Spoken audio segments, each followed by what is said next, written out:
Olá, bom dia, bem-vindos. Eu sou o André, estás no canal Águia e vamos aqui fazer uma análise daquilo que vem na imprensa desportiva no dia de hoje, que é dia 7 de junho de 2023. Bom, basicamente os jornais desportivos trazem na capa o alegado futuro reforço do Benfica, Coxu. Não sei se é exatamente assim que se diz o nome. Se não for, corrijam-me aí nos comentários. O jogador tem 22 anos, titular indiscutível no Feyenoord. É um jogador que foi campeão este ano pelo Feyenoord e foi considerado o motor da equipa, o pulmão da equipa, o gestor dos momentos da equipa. Portanto, todo o futebol do Feyenoord, que foi um futebol, diga-se, de qualidade, passou pelos pés deste jogador, foi, sem dúvida, a chave do sucesso do Feyenoord, inclusivamente, salvo erro, foi eleito o melhor jogador da Liga Holandesa, ou da Liga dos Países Baixos, como agora dizem. É um jogador que conhece bem Fredrik Ostens e isso poderá ser um ponto-chave nas negociações, porque o jogador, segundo a comunicação social, também está um pouco mais inclinado a ir para o Benfica, por dois motivos. O primeiro motivo é que ele acredita que no Benfica poderá ter a hipótese de consolidar a sua carreira, de ter minutos, de ter tempo de jogo, de ir à Liga dos Campeões, de se afirmar no futebol internacional. E que depois dessa afirmação, sim, ele terá interessado em futuramente ir para um grande clube. Mas neste momento, aparentemente o jogador prefere ir para o Benfica, precisamente por isto que eu acabei de dizer, para ter mais oportunidade de jogar, para se mostrar ao mundo do futebol, para estar na Liga dos Campeões e para ter uma presença regular numa equipa de Champions com o Benfica. E o outro fator é o facto de ele ter uma boa relação com o Fredrik Ostens, que inclusivamente foram colegas o ano passado no Feyenoord, e portanto isto poderá ser fatores para convencer o jogador. Contra o Benfica está o valor que o Feyenoord perde, o Feyenoord quer encaixar pelo menos 40 milhões por este jogador. Obviamente o Benfica não vai pagar 40 milhões por este jogador, é um valor que está completamente fora do alcance das equipas portuguesas. Não que o Benfica não o possa pagar, pode, mas o facto do Benfica eventualmente pagar esse valor por um jogador vai inflacionar todo o mercado. E as equipas que futuramente negociarem com o Benfica vão ter esta perspectiva. Ou seja, se o Benfica pagou 40 milhões por este jogador, também pode pagar, em vez de pagar 10, pode pagar 20 ou 30 por este que eles também querem contratar. Portanto, por uma questão de não inflacionar o mercado e não tanto por uma questão de recursos financeiros, o Benfica não deve chegar a estes valores de 40 milhões. Portanto, aquilo que se fala na comunicação social, isto é informações da comunicação social, não são minhas, por isso é que eu estou constantemente a dizer isto. Para ficar bem claro que isto foi recolhido da comunicação social, não quer tirar mérito a ninguém. E, portanto, segundo, neste caso, vem no jornal Record e também na Bola, o negócio que parece também faz mais sentido para mim é o de 30 milhões mais 20 por objetivos. Ou seja, o Benfica, não podendo chegar aos 40 milhões, está disposto a fazer um negócio semelhante àquele que fez com o River no ano passado em relação ao Enzo. Ou seja, paga um pouco menos, mas dá mais porcentagem no passe, tendo a perspectiva de venda no final da época ou daqui a 2 épocas por um valor muito acima. E então sim, o Feyenoord, em vez de encaixar agora 40, se calhar futuramente encaixa 30 agora e encaixa mais 20 ou 30 futuramente. Portanto, acabam por ficar a ganhar, segundo esta lógica de negócio. Vamos ver o que é que vai dar. Eu acho que 30 milhões mesmo assim é um valor alto. No entanto, gostava de saber a vossa opinião. Vocês contratariam este jogador por 30 milhões, por 80% do passe, ficando o Feyenoord com os outros 20%? Qual o negócio que vocês fariam? Obviamente que menos de 30 milhões é difícil. Gostaria de ouvir a vossa opinião.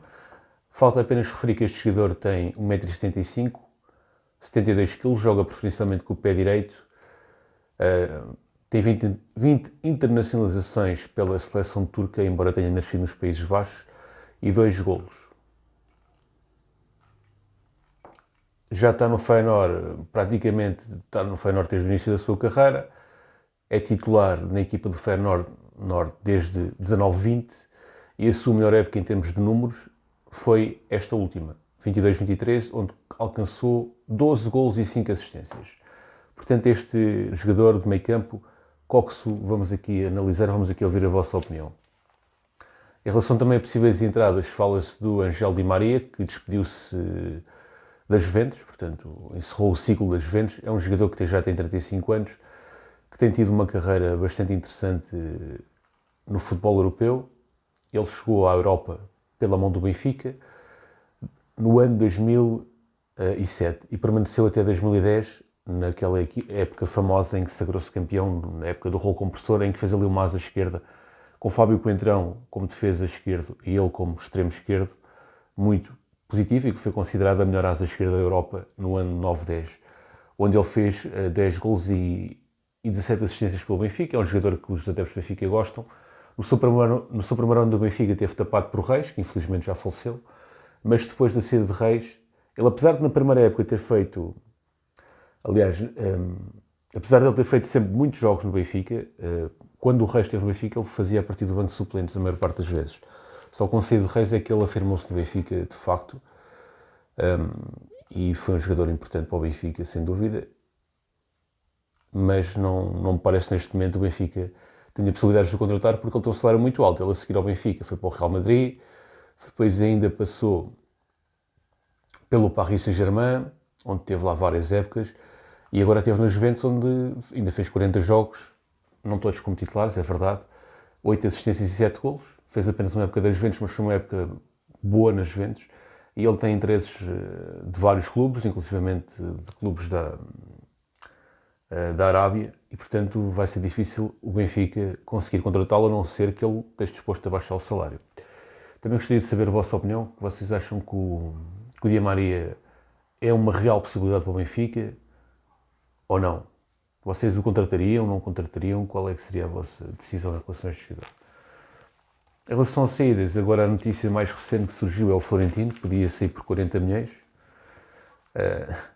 Aliás, o Benfica pede 40 milhões, agora os clubes interessados é que não estão dispostos a chegar a esse valor, nomeadamente o portal espanhol Relevo diz-nos que o Milan, Lyon e Aston Villa têm interesse no Florentino. No entanto, o Benfica pede 40 milhões, algo que está a fazer com que o negócio trave. O Florentino tem 23 anos, afirmou-se este ano como titular no Benfica. Este ano fez 53 partidas, falhou apenas uma. Obviamente vocês agora dizem-me assim, mas ele muitas vezes não entrou de início. Não.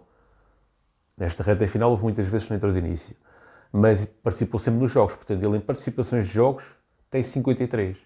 Só houve um jogo que ele não participou ao longo de toda a época. Salvo erro. Portanto, se esta informação se for verdadeira, é exatamente isso.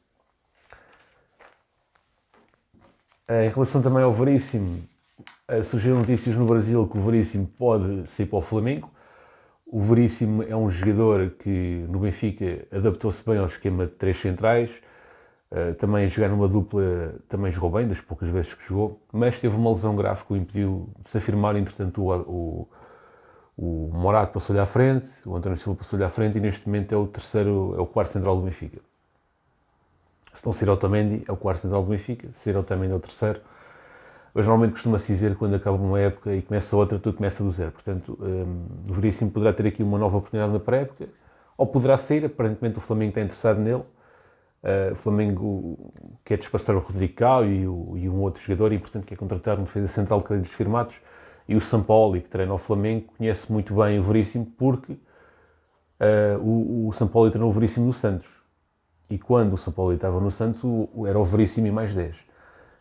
E faz-me sentido que esta notícia possa ser verdadeira. Agora a questão é que se o Flamengo tem condições financeiras para chegar aqui e bater 15 milhões, que acho que é o valor mínimo que o Benfica vai pedir pelo Veríssimo, uma vez que pagou perto de 7 ou 8 ou mais até pelo Veríssimo. Vamos ver o que é que vai dar. É verdade que o jogador vem de uma grande lesão e que não se sabe exatamente como é que ele está, porque ele jogou pouco. Mas vamos ver o que é que vai dar. Gostaria de saber a vossa opinião também. Vocês venderiam o Veríssimo? Não venderiam? Faziam um negócio? Ficavam com ele na pré-época? Qual é que seria a vossa decisão? Eu, por mim, tenho muitas dúvidas, porque aquilo que eu vi do Veríssimo após a lesão foi muito pouco. Portanto, acho que quem está dentro do Benfica tem uma opinião mais certa sobre este jogador, sabe exatamente qual a condição física dele, coisa que eu não sei. Mas se é sempre assim, o Veríssimo vai voltar a ser o Veríssimo que foi quando chegou ao Benfica, então eu dizia assim, fica. Se o Veríssimo tiver alguma mazela física da lesão, que foi grave, então aí se calhar é melhor aproveitar a onda e deixá-lo ir. O Otamendi também termina contrato com o Benfica, tem 35 anos, é um jogador que fez 3 anos no Benfica, chegou como mal amado e depois foi-se paulatinamente conquistando os adeptos e neste momento é um dos líderes da bancada. Foi capitão, foi um dos líderes desta caminhada. Ele e o João Mário lideraram a equipa nesta caminhada pelo título. E é um jogador que jogou sempre bem, tanto no esquema de 3 centrais como no esquema de 2 centrais, mas aparentemente vai mesmo sair. Ele tem propostas do River Plate, que é uma proposta pública. Aliás, o interesse público, não sei se o River Plate já oficializou a proposta, mas o River Plate já disse várias vezes que era o jogador de volta. Portanto, isso é público. Depois existem outros interesses, outros alegados interesses, nomeadamente o Inter, falou-se também das Juventus, e falou-se também de clubes da Arábia Saudita, vamos ver, inclusivamente, agora o Al Saad levou o Uribe do Porto, portanto é possível que também possa tentar levar o Otamendi. O Otamendi tem um salário elevado, com certeza quer manter o seu nível salarial e acredito que a saída possa ser o cenário mais provável. Já tinha dito anteriormente, para mim o Otamendi ficava, mas dentro das condições que o Benfica possa pagar. Agora, se o jogador quiser receber um salário superior àquele que está a receber, ou manter um nível salarial acima das possibilidades do Benfica, então é claro que tem que sair, não é? Também surgiu notícias que o João Neves podia sair, mas isso eu não acredito muito nessa notícia, não é? Porque o jogador surgiu agora no mercado, como é que surgiu agora no mundo do futebol, quem é que iria, obviamente o Benfica apontou logo para a cláusula de rescisão, mas não acredito muito nessa notícia. Também o Otamendi supostamente tem interesses da Alemanha, aliás o Otamendi, o Gonçalo Ramos tem clubes interessados na Alemanha, mas isso é notícias que ainda não me parece que tenham assim muita razão de ser neste momento, porque aparentemente não há propostas concretas. Em relação a renovações, aparentemente o Chiquinho vai renovar, o Rafa também tem processo de renovação, ambos terminou o contrato no final da época, vamos aguardar e ver o que é que se passa. Portanto, também gostaria de saber, vocês renovariam com o Rafa? Acho que sim, acho que isso é consensual.